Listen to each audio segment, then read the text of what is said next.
Good morning, ladies and gentlemen. If you're new here, welcome. If you're not, welcome back.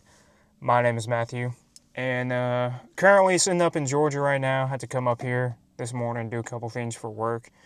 But now we're about to head over to Fernandina, Amelia Island area. We're meeting up with somebody. Otis Tales on YouTube, kind of a new channel, but he puts out some great stuff. We're going to go fish with him today since I'm already up here in the area. And fish some places that I've never been to before. But anyways, keep it short and sweet. So we're going to go ahead and get the important stuff out of the way. As always, dear Lord, thank you for this day. I thank you for everything that you've done for me, Lord, and everything that you will do. Thank you for letting me have a safe drive up here. I pray that you'd let us have a safe day out on the water and a safe drive back home as well. Again, Lord, I just thank you for everything that you've done and this beautiful gift of nature that you've given all of us to enjoy. I pray that you'd help me to stand firm in my faith and to give everything that you have given me back to others and back to you. In Jesus' name I pray, amen. All right, see you on the water.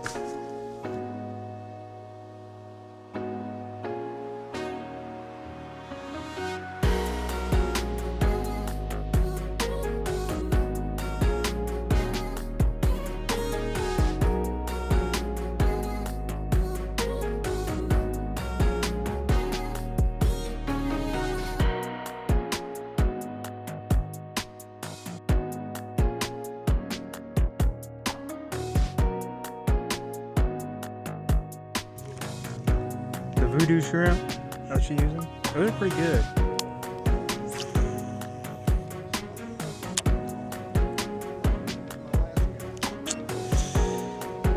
That's how it always goes.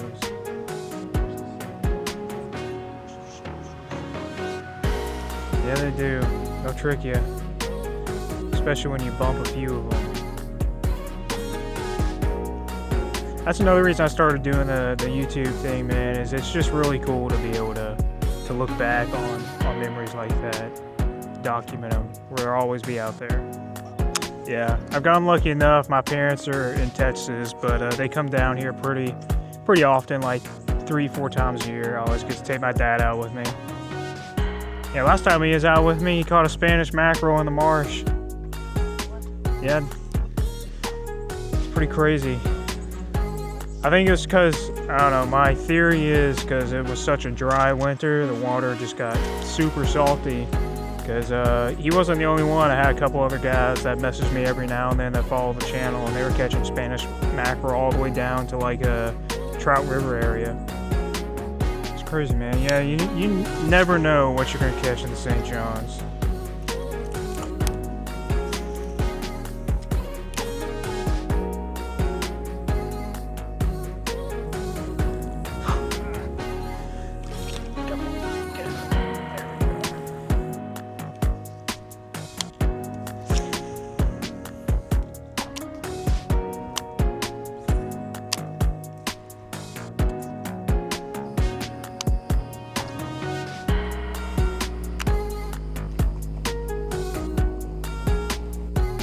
Of course, it's stuck on a splinter right there. There we go. Got it. I use the Alberto, or not Alberto, Albright. That's what it is. Yeah.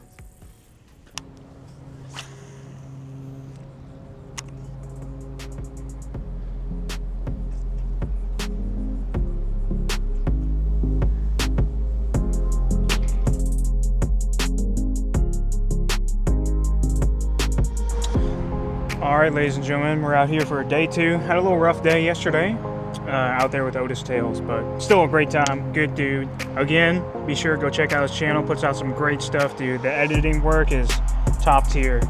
But we out today with Andre. He's actually up there. Got a guy at the boat ramp that's giving us some free live mullets. So didn't plan for that, but we got them, so we're gonna throw those around too. But what we're really gonna throw around is this little, it's like a little mini flare hawk. And I tied that myself, actually. So the reason I started looking into tying those because, you know, last time I was on the river, I lost like 20 bucks worth of jig heads, and I can make those little flare hauls for like $2 a piece. So we're gonna try it out, fishing some deep water in the river if the wind will let us. And if they work, dude, I'm gonna start tying some more. So I don't know. Stay tuned and let's see what we can get into.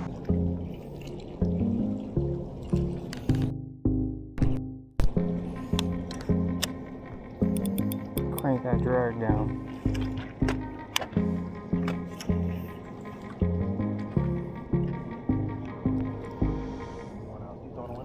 I'm throwing the 3/4. I didn't bring any of the ones. Hey, one probably do better here though, since it's 30 foot.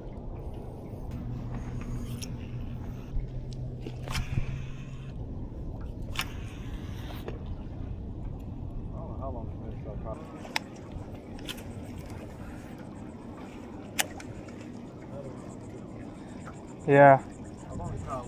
Oh, I got something. I think I got a flatty. No, it's a small one.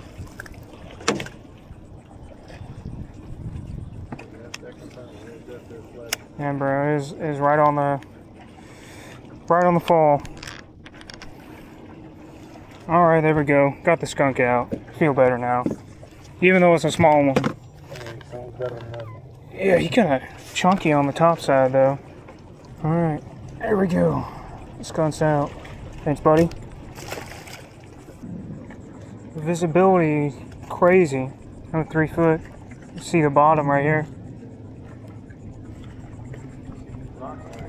Yeah.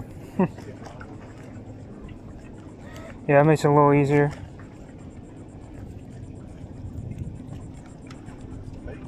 Yeah. I keep seeing a bunch of glass minnows.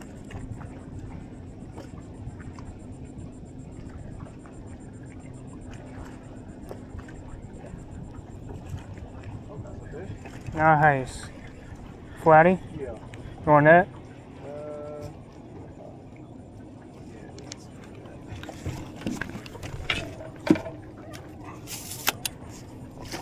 There you go. That's one for the cooler. There we go. Nice. He's been pretty good. Oh yeah.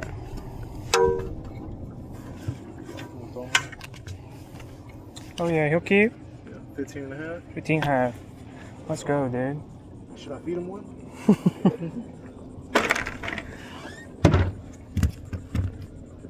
There we go.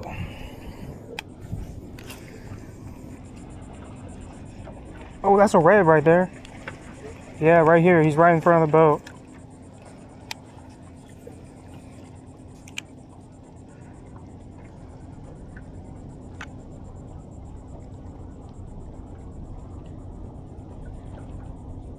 I can't see him no more.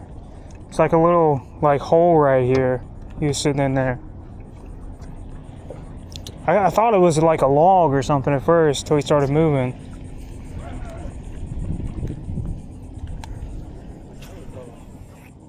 Yeah. You see good from up there.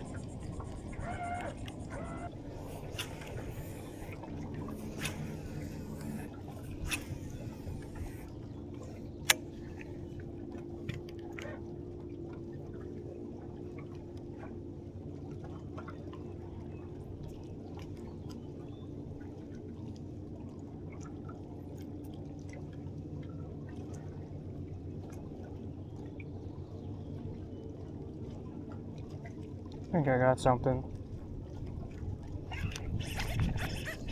Oh, little flatty. Dude. Oh. Sorry, that guy was tiny.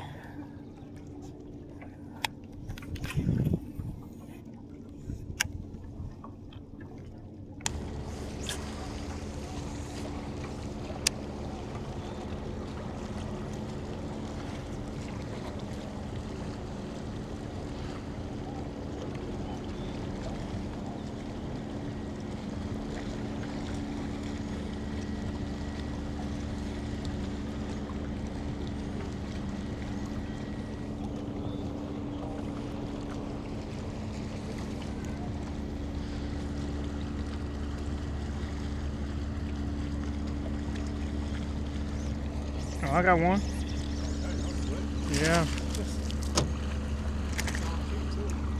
Yeah, he might just barely squeeze in there.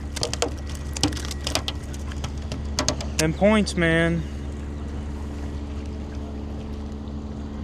Hoping the current will slow down so he fish. Oh no, he ain't gonna keep. Too small. Yeah, he's definitely too small. We take that. Thanks, buddy. I thought I was getting snagged right there, but I guess not.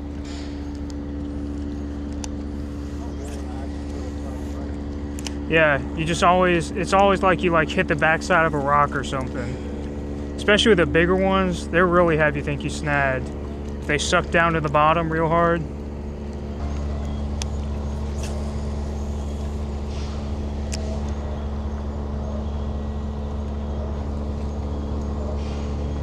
Oh. That's a bigger one.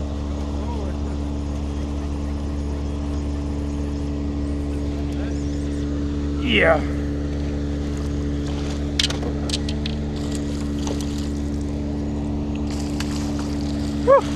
Oh no! Oh, you good?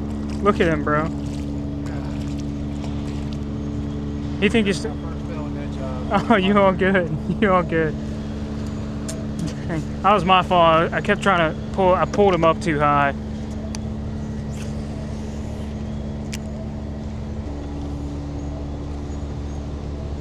These are like where I always do the best. These grass lines like this.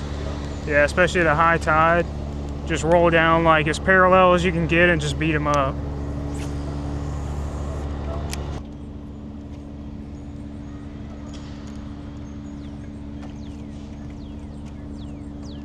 Oh, look. I saw him, dude, following it. He might keep. That was crazy. I saw him like right there. I just stopped it for a second and he grabbed it. That's crazy, dude. I saw him eat it too. I still could barely feel it. The old pinfish color, bro. It's a classic right there. Well, I like it because it's like light on the bottom. Got that like blue color on the bottom. There's like brown on the top.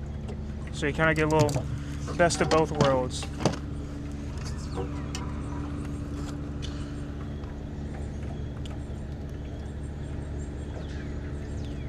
14 3/4. I'll get a fillet out of him. You can tell I'm desperate to stock up the freezer.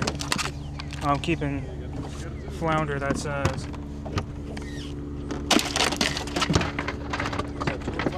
Yes, sir. Oh, come on, brother. Get up here.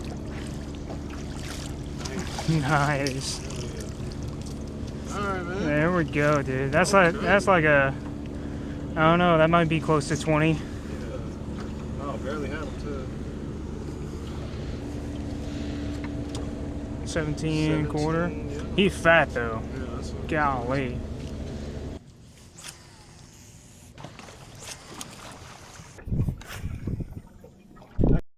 Nice. I got your net.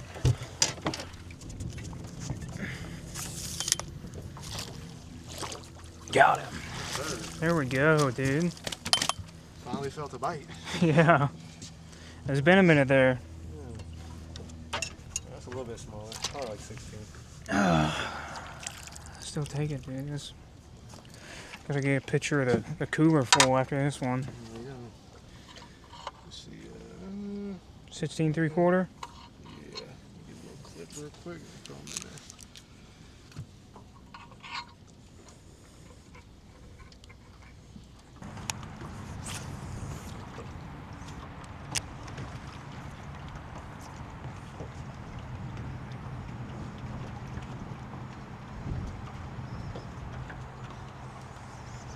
Oh, I have a fish, dude. Oh my gosh. I think I just had a flounder. Oh, yeah? I was sure I was picking up a piece of grass. Oh my gosh. Hanging on to the end, huh? Yeah, he came up, then he gave me a head shake and spit it. Sneaky, dude. Playing the mind game. I didn't even feel him bite it, dude. It's just like I picked up a piece of grass.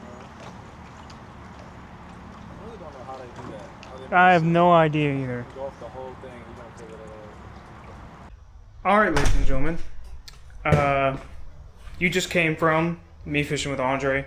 I'm about to go back to that same spot. Got off work a little bit earlier today.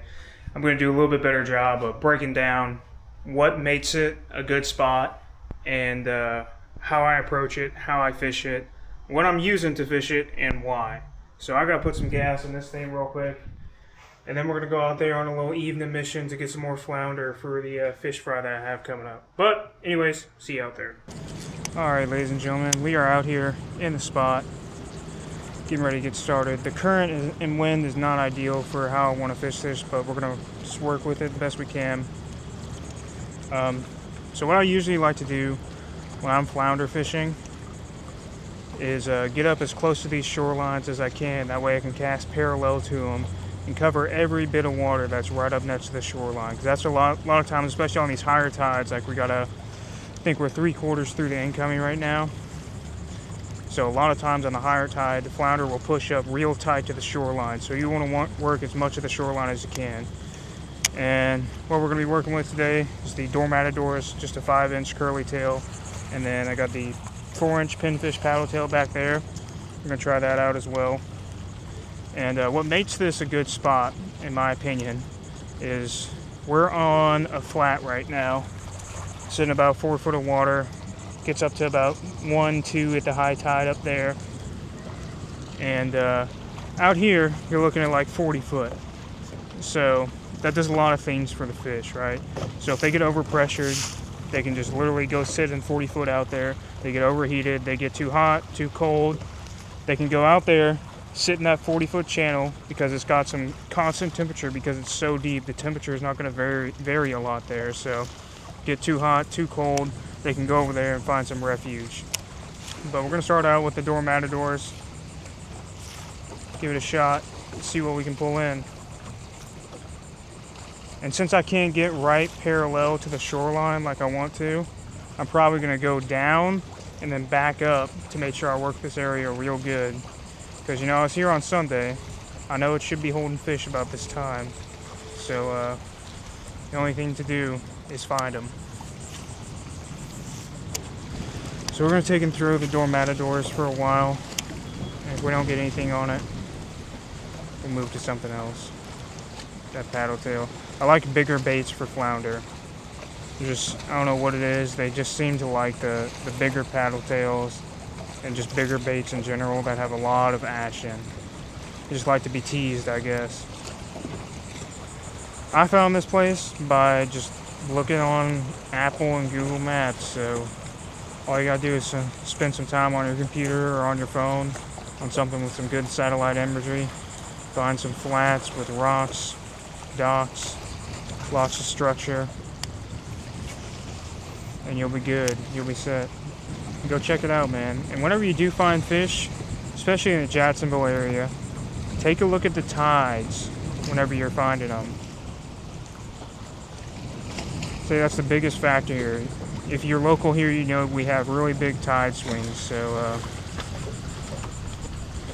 whenever you do find fish, take a look at the tide and go back to that spot at the same tide phase, and there's a good chance you'll find them again. If we don't catch anything here, this is just proof that, you know, fish move around daily. So we were here on Sunday 2 days ago, and got on some good flatties here. So I don't know if they're here again or not. We're hitting it at the same tide phase, about the same time of day, a little bit earlier actually in the day. So who knows? Oh, that's a little bite. Oh, I think we got one. Maybe not. Something was hanging on to it though. It's weird, man. That's another thing about flounder is they have such subtle bites. It always feels like you're in a snag, like almost every time. So what I like to do whenever I think I have a flounder on is just let him have it for a minute. Like just count to 5 or 10 and slowly reel it in.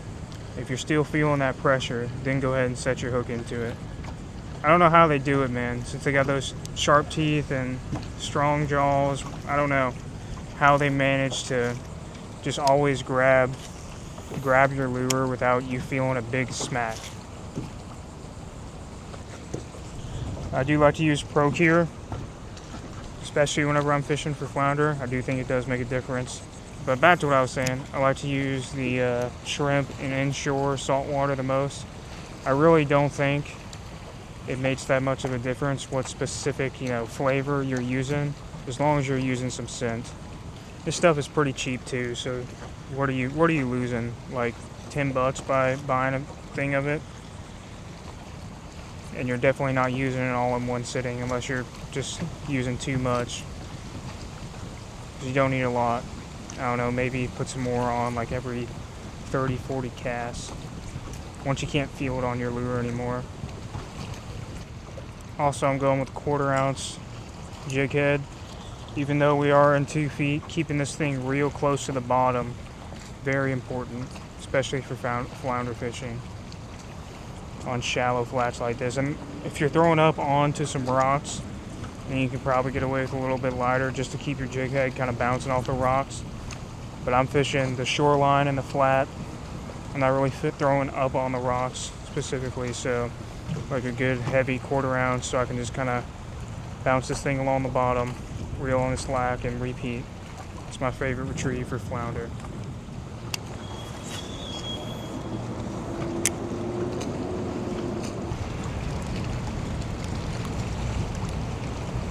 Something's got a hold of that one.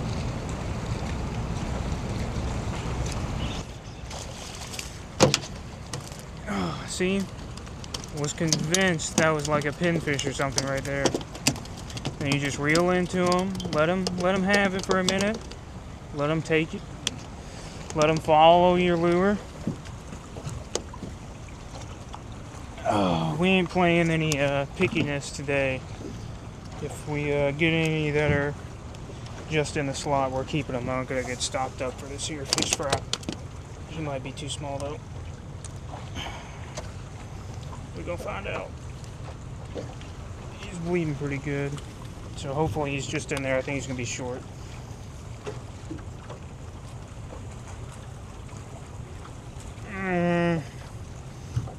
I don't know. I'm gonna put him back just to be safe. There he is though. Skunks out of the boat. Thanks, buddy. Alright, I've been kind of switching out lures, and so far the old 4-inch pinfish paddle tail has been doing it. It's got the first fish of the day, so we're going to stick with it for a while before we switch back to the door matadors. But hopefully you saw what I was talking about earlier whenever I kind of got him. I might have to go stand at the front or lower the trolling motor, but back on topic. Hopefully you saw what I was talking about. Felt that little nibble, kind of felt like a pinfish bite or like a croaker bite or something, but it held on to it. So I just kind of reeled into it, let it hang on to it for a few seconds, get a good, nice grip on it before I set the hook. And then we got him. It's kind of what you got to do, in my opinion, with these fish. Because they have such subtle bites, man. I don't know how they do it. It's really weird. They seem to be liking the slow roll. That's what I got them on. It's like a slow roll, and then a pause, and then a pick it back up, and then another pause. Yeah, picked up some grass there. That's almost exactly what the flounder feel like. It feels like you picked up a wad of grass with your lure if you reel into them. But hook sets are free, you know, so do with that information what you will. There must be like a hole right there, because I'm definitely pulling up out of something and onto the flat.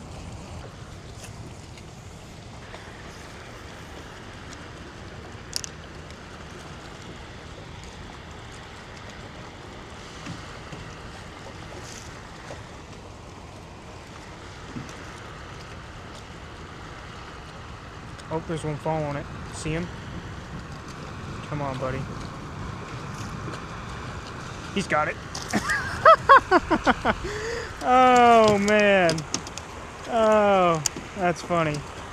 Saw him come up and follow that thing. He's too small to keep, but that's two trips in a row I've came up and seen one following it and got him to grab it. All right, now you. He might be like 12, maybe. I don't know if y'all could see that on the camera or not. I gotta get a polarized lens for this thing so y'all can see into the water a little bit better, but I plain as day saw him following it up. So all I did was just keep reeling. Don't stop whenever you see them following, because you're doing something right, because they like whatever you're doing enough to follow it up. And then I just keep reeling, pause for like a second, and then pause again, and just reel, pause whenever I have a follower. So a lot of times if they're following it like that, they're waiting for it to stop or do something to make it vulnerable. A nice short little pause and they'll nab it.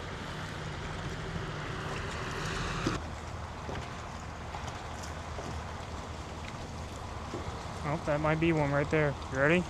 3, 2, 1. Yep. He might keep too. Probably shouldn't have flipped him. Yeah, I could feel him trying to get a better hold of it. As I was just kind of slowly reeling it, let him hang on to it, he kind of grabbed it and then grabbed it again, trying to get it in his mouth a little bit further. If he's close to 14, we'll keep him. All right. Please be a keeper, man. Don't let me go home empty-handed. I came all the way out here just for you. Oh yeah, look, there we go. Just for proof. Mouth closed. Oh no!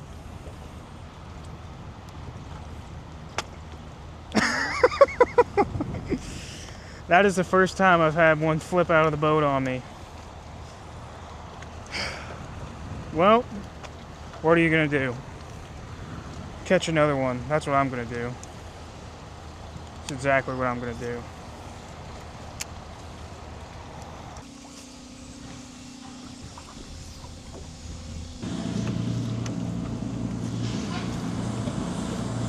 Oh, that's something. A trout.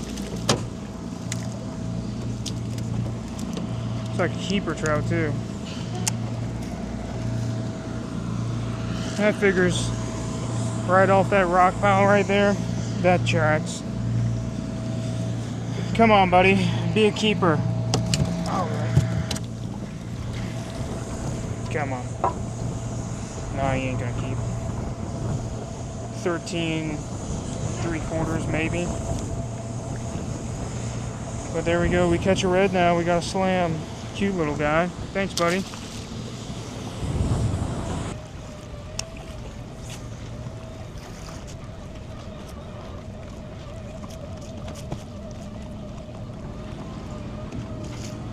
That's a fish.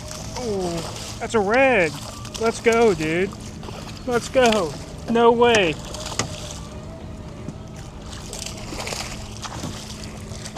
Oh. Heck yeah. He wanted that grub, dude. He took it like a flounder, too. I don't know, I might just be in a flounder mindset, so that's why I might think that, but... Alright. Let's see if he keeps. He does. 18.5. We're keeping him. If y'all been watching the channel for a little while, you know how I like to bleed these guys out. Get on in there. Real simple. Take your finger right here. Just a little fin right here. Stick your finger in there. Try to get it in there. All the way down. Just punch it through. Flip him over. Come on now. Flip him over. Gotta do the same thing on that side. Alrighty, let's get reset and get back to it. Alright, ladies and gentlemen, I hope you enjoyed. A little 3-parter for you. I think it's going to be a 3-parter. I don't know. I don't really know what I'm doing if you can't tell, but we're figuring it out slowly but surely. But anyways, we got to go hang out with Otis Tales, aka Billy. Super cool guy, even though we didn't have any fish in the boat. Well, we did have some fish in the boat. He caught 2 flounder at the ramp before I got there, man.